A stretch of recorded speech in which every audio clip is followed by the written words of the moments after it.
like to bake? Well, let me present to you milling flour with our patented... We're not going to do that. Look, it's 2019. We can mill our own darn flour. So with Joshua Weissman on this one, you can actually learn how to make your own flour right at home, but better. Now I know that the number one question here is going to be, well, why mill your own flour? That's so, well, extra. And to that I ask you, well, why do anything? Why go through the process of making your own croissants? Link below, by the way. Why go through the effort of making your own bread from scratch when you can just go to a bakery and get it? Well, because you had everything to do with it, because it's something fun, it's something to practice. You ultimately created this product that you get to then enjoy. I mean, if you like to cook or bake, that's part of what it's all about. Nutritionally, it's way better. And then, of course, there's the flavor.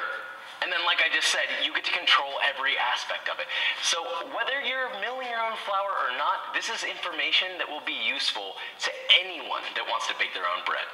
Now let's do this thing, shall we? Alright guys. Okay, one more thing. I'm sorry. I know this is ending up longer than you want, but I just have to say this really quick, and I know I look terrible. It's 9:40 p.m. and I've got stuff to do, and I gotta wake up at 4:30 in the morning, but you know, I just want to say a quick thank you because yesterday we hit over 100,000 subscribers. Wow, that's interesting. That's a pretty big deal.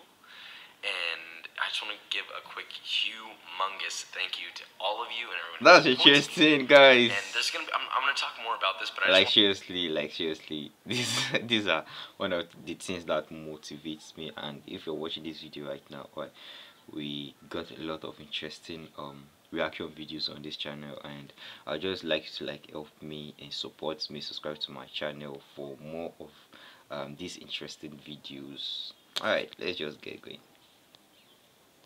Okay, so huge downer for a lot of you. Okay, so milling your own flour.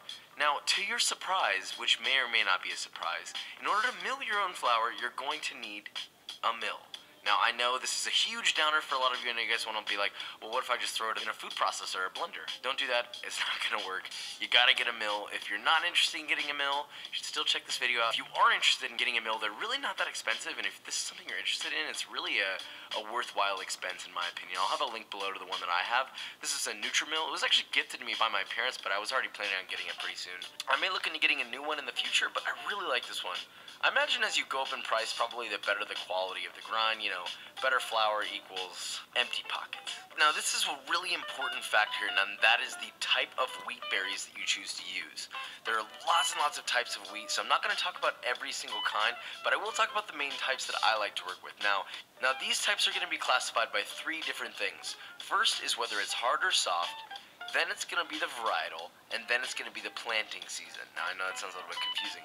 So now, typically, hard wheat is going to have a higher protein content than soft wheat. So therefore, higher gluten content means it's going to lend way better to a loaf of bread, just in general. Hence why bread flour is higher protein. So whereas soft wheat is going to lend itself to a lower protein and lower gluten content for things like cakes and cookies, not quite as good as bread. So in other words, we're looking for hard wheat because it's higher gluten, higher protein. Now the varietal that we're looking at today is going to be red wheat. I personally just like to work with red wheat because it has a nice flavor and color. And as for the planting season, there are a ton of variables that I honestly don't think are necessary to cover because it includes things like rainfall percentage, soil nutrition, local temperature. You get the point. I'm literally running out of breath saying this. Now let's just say my favorite choice for a loaf of bread is either hard red spring wheat or hard red winter wheat. Now, there's lots of places to buy it. I'll leave a link below on where I get some of mine. I'm also a huge fan of einkorn. Like, I've ever since I started milling einkorn fresh, I have been completely blown away by the results in flavor and texture. wow. So yeah, I'll leave a link below for all these different grains, but those are the ones that I like to use. And of course, all of these are going to react differently on how you make bread. It's just a matter of testing it and seeing which one that you like the most. I can't really tell you which one's going to be your favorite, although I wish I could. Okay, so let's say that you got your grain, you got your mill, you're ready to go. Now, what about milling the flour, right? It's actually very straightforward, as you might have guessed. Turn the thing on, put the grains in, and it'll do the work for you. It's not rocket science, but